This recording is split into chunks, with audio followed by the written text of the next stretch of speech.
Hi, Allie. Are you there? It's me, Aunt Nissa. Sorry about that.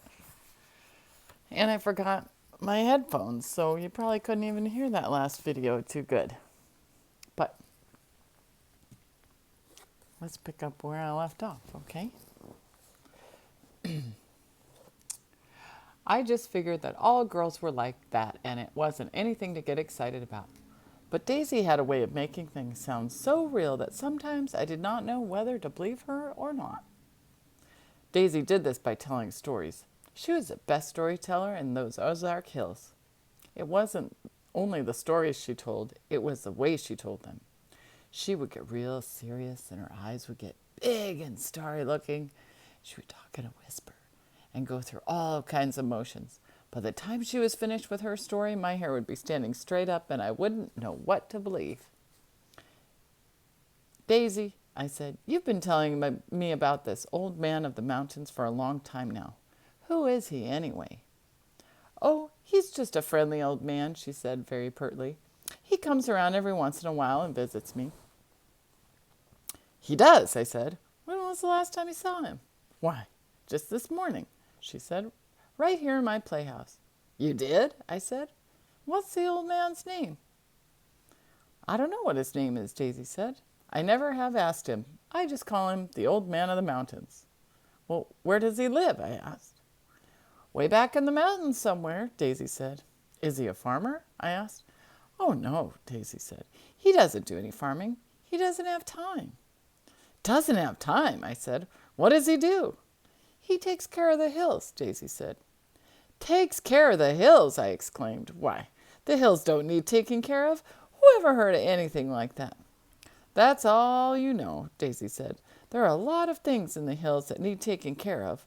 What would happen to all the little animals, the birds and the flowers, if someone didn't look out for them? That's what the old man of the mountains does. He just walks through the hills looking out for everything. I laughed out loud.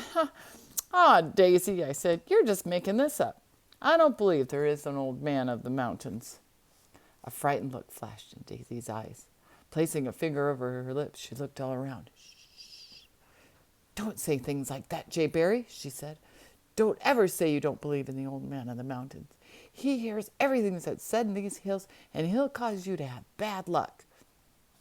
At that moment, Daisy couldn't have said anything that would have more of an effect on me.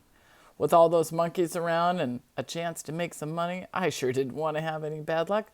Besides, there were a few bad luck things that I believed in, like hearing a screech owl at midnight and tripping over a broom or dropping the water bucket in the well. Those were sure signs of bad luck. Now, maybe there was an old man of the mountains, and maybe he could cast a bad luck spell, and maybe he would get all fired up if I said I didn't believe in him. Anyhow, I wasn't taking any chances. Daisy, I said, is there really an old man in the mountains, and he can cause people to have bad luck? Looking at me as if I didn't have any sense at all, Daisy said, why, certainly, Jay Barry. There's an old man of the mountains. Everyone knows that. Well, I didn't, I said. With all that bad luck talk, Daisy saw that she had me worried, and she took advantage of it. Getting very serious, she shot another look around and started talking in a whisper. Sit down, Jay Barry, she said, and I'll tell you about the old man of the mountains. I didn't want to, but I sat down by her side and listened while she went on with her story. Jay Barry, she said, the old man of the mountains is very old. He's as old as these hills. His hair is snow white and hangs way down over his shoulders. He wears a long white robe and sandals on his feet. Every time I see him, he has a crooked stick in his hand. He can just point that stick at something and it will disappear.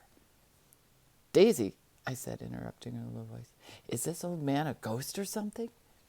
Oh, no, Jay Barry, she whispered. He doesn't even look like a ghost.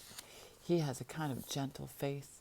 He looks sad, though, like maybe he feels sorry about something.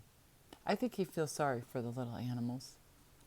I thought girls were the only ones who felt sorry for animals, I said. How come this old man feels sorry for them? Because it's his job to look out for them, Daisy said. You see, Jerry Berry, when God made these hills, he needed someone to take care of the animals and the birds and the flowers, so he gave the job to the old man of the mountains. And all he does now is walk around through the hills and takes care of things. What does this old man do in the wintertime when the snow comes and everything goes to sleep? I asked. What does he do then? Daisy had an answer for everything. He goes to sleep too, she said. That's the only time he gets to rest. He works so hard through the summer that he's very tired when winter comes, so he just goes to sleep and rests until spring comes again.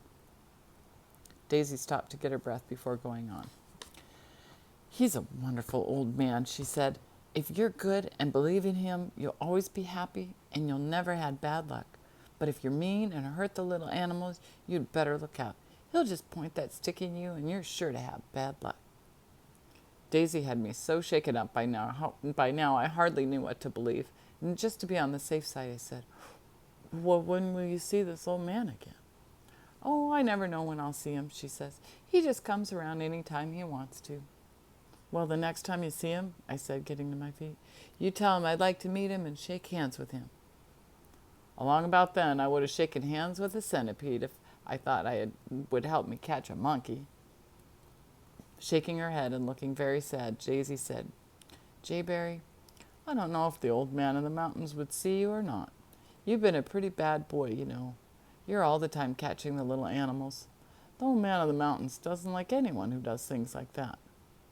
But every boy in the hills catches things, I said. Why, the way you make it sound, the old man could never like a boy, just the girls. Oh, he could like boys too, Daisy said. He could like boys just about as much as he does girls, but they'd have to leave the little animals alone, or he wouldn't. Well, I didn't know what to do. Daisy had me pretty well convinced that there was an old man of the mountains. Now, if he didn't like boys who caught animals and would cause them to have bad luck, I was just in for it. That's all there was to it. And that's the end of chapter 3.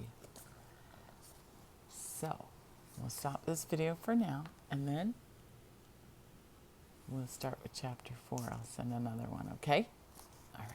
Have a good rest of your day, sweetie. I love you.